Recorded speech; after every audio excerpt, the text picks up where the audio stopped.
Alors aujourd'hui, j'aimerais vous parler des 3 meilleurs conseils sur les relations du meilleur livre selon moi sur le sujet, La maîtrise de l'amour de Don Miguel Ruiz. Franchement, si vous n'avez pas lu ce livre, mais qu'est-ce que vous attendez? Il est excellent, il va vraiment vous donner des perspectives que vous n'aurez jamais lu ou entendu ailleurs sur le sujet des relations, que ce soit vos relations amicales, familiales ou encore amoureuses. Et dans la vidéo d'aujourd'hui, je vais vous résumer mes 3 chapitres favoris de ce livre. Donc, le premier chapitre dont je vais vous parler est intitulé « La cuisine magique ». Alors, imaginez que chez vous, vous avez une cuisine magique où vous pouvez avoir n'importe quel repas que vous voulez et à des quantités illimitées. Naturellement, si vous recevez des gens, vous allez partager avec eux avec plaisir et sans rien attendre en retour. Maintenant, imaginez qu'un jour, vous êtes tranquillement chez vous et quelqu'un toque à votre porte. Donc, vous allez ouvrir et vous trouvez une personne avec une pizza qui vous dit « Vous voyez cette pizza, je peux vous la donner. Pourquoi tu me mords ?» Bon, c'est le retour de Niana sur la chaîne. Et il me mord. Ne me mords pas, laisse-moi faire ma vidéo. Et il vous dit, vous voyez cette pizza, je peux vous la donner si vous me laissez vous contrôler et si vous faites tout ce que je vous demande. Si vous avez du bon sens, vous allez lui dire, non merci, je peux avoir de la pizza chez moi dans ma cuisine et je ne me laisserai pas manipuler pour de la nourriture. À présent, imaginez que vous n'avez pas cette cuisine magique et vous n'avez pas eu un repas depuis des semaines. Puis cette même personne va venir se présenter avec la même pizza et les mêmes conditions. Vous allez probablement accepter, vous allez même vous habituer à cette pizza et donc vous allez tout faire pour avoir encore plus de pizza. Et vous allez même vous demander qu'est-ce que je ferai sans ma pizza et si cette personne va décider de donner ma pizza à quelqu'un d'autre, etc. Si on remplaçait la pizza par de l'amour et la cuisine magique par votre cœur, si vous avez une abondance d'amour dans votre cœur pour votre personne et pour les autres, vous allez partager votre amour avec autrui sans condition.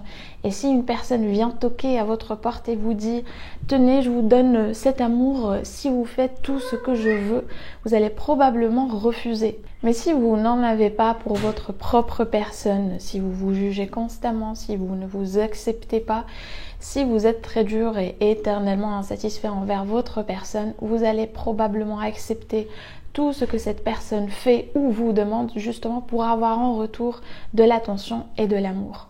Les personnes qui ont besoin de l'amour d'autrui pour se prouver qu'elles méritent de l'amour sont généralement des personnes qui vont laisser les autres les manipuler.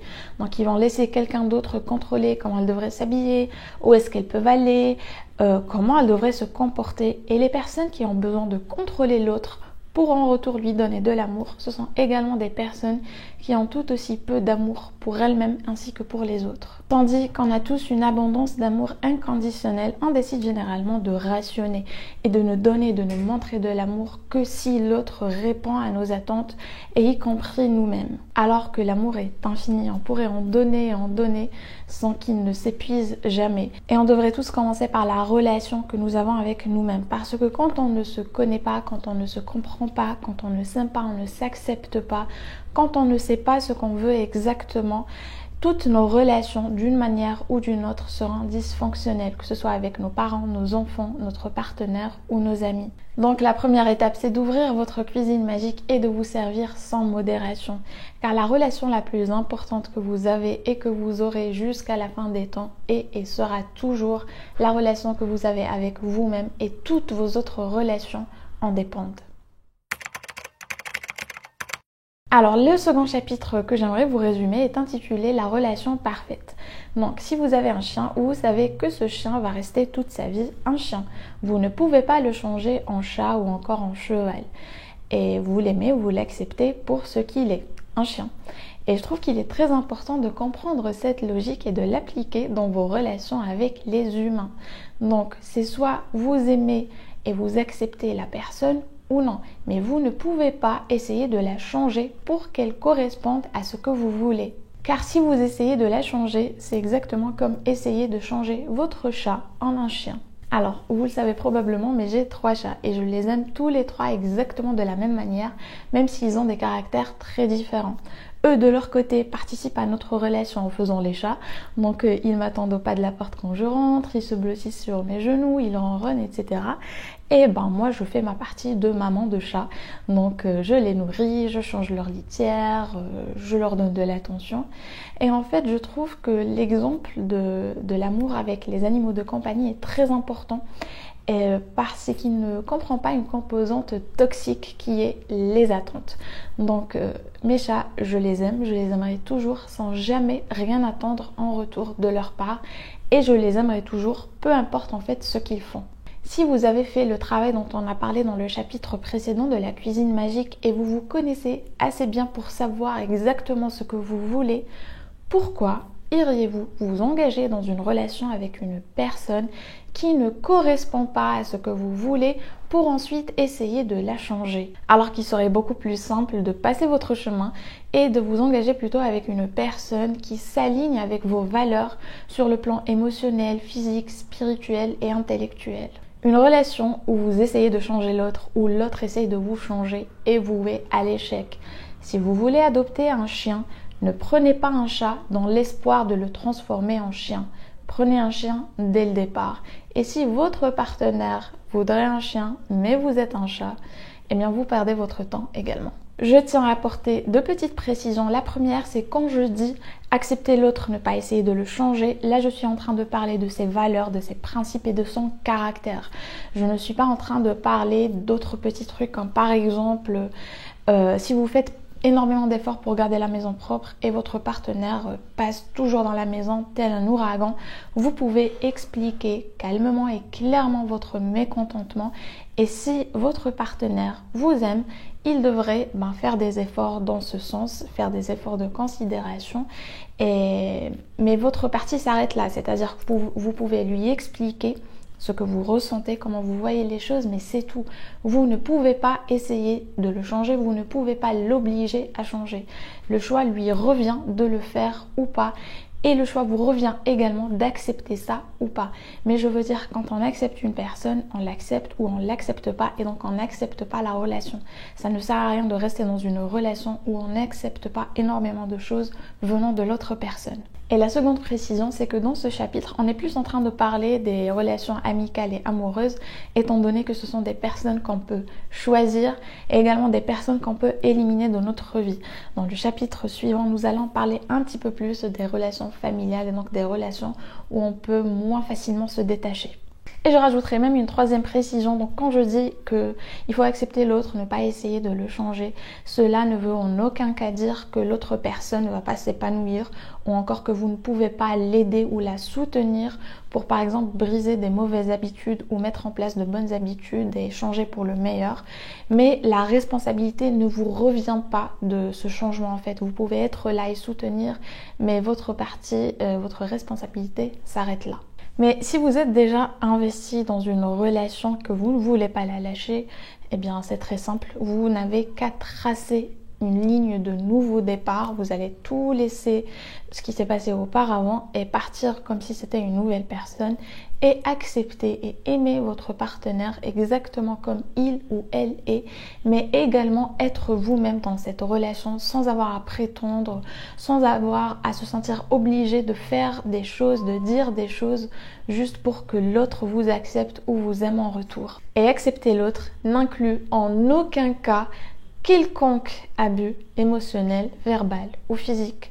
Donc toutes les relations ont des hauts et des bas, et un bas ce serait par exemple votre partenaire a perdu son boulot ou a eu un accident, et là votre responsabilité c'est d'être là, c'est de soutenir, c'est d'apporter du réconfort, mais ce n'est en aucun cas votre relation que l'autre personne aille mieux ou que l'autre personne soit heureuse. Par exemple, si votre partenaire rentre de mauvaise humeur car il ou elle a eu une très mauvaise journée et qu'il ou elle ne veut juste pas en parler, veut s'isoler, n'insistez pas, essayez d'apporter du réconfort. Si l'autre vous dit « je ne veux pas en parler, je veux juste rester seule », n'insistez pas, ce n'est pas votre responsabilité que l'autre personne aille mieux. Si vous la respectez, vous n'allez pas en faire un problème personnel, c'est son problème, vous la laissez s'en charger quand il ou elle le veut.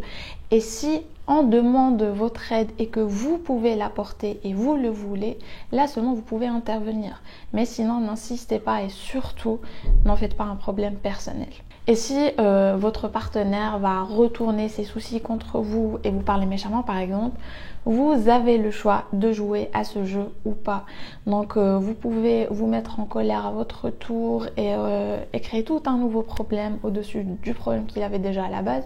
Ou encore vous pouvez tout simplement répondre: je sais et je comprends que tu sois en colère, mais je n'ai rien fait pour te contrarier et je n'ai aucune raison moi de mon côté d'être en colère, donc je n'accepterai pas et je n'accepte pas que ta colère soit dirigée vers moi. Tout comme être triste simplement parce que votre partenaire est triste ne lui est d'aucune aide. Vous allez tout simplement sombrer tous les deux, tandis que si vous n'avez aucune raison de vous sentir triste, votre bonheur, c'est ce qui pourrait soutenir et soulever votre partenaire. Mais si les bas de votre relation viennent ou causent de la peur, de l'humiliation, un manque de respect et de la haine, là vous êtes tout simplement en train d'accepter une pizza moisie et empoisonnée alors que vous avez une cuisine magique. Donc faites-vous une faveur et arrêtez de perdre votre temps ainsi que le temps de votre partenaire. Quand vous rencontrez quelqu'un qui partage vos valeurs et votre vision du monde et vous vous connaissez assez bien et vous savez exactement ce que vous voulez, vous allez pouvoir communiquer vos attentes d'une relation ainsi que vos limites. Votre partenaire devrait savoir dès le départ quelles sont vos attentes de cette relation ainsi que les limites à ne jamais franchir et vous devriez être tous les deux capables de les exprimer clairement.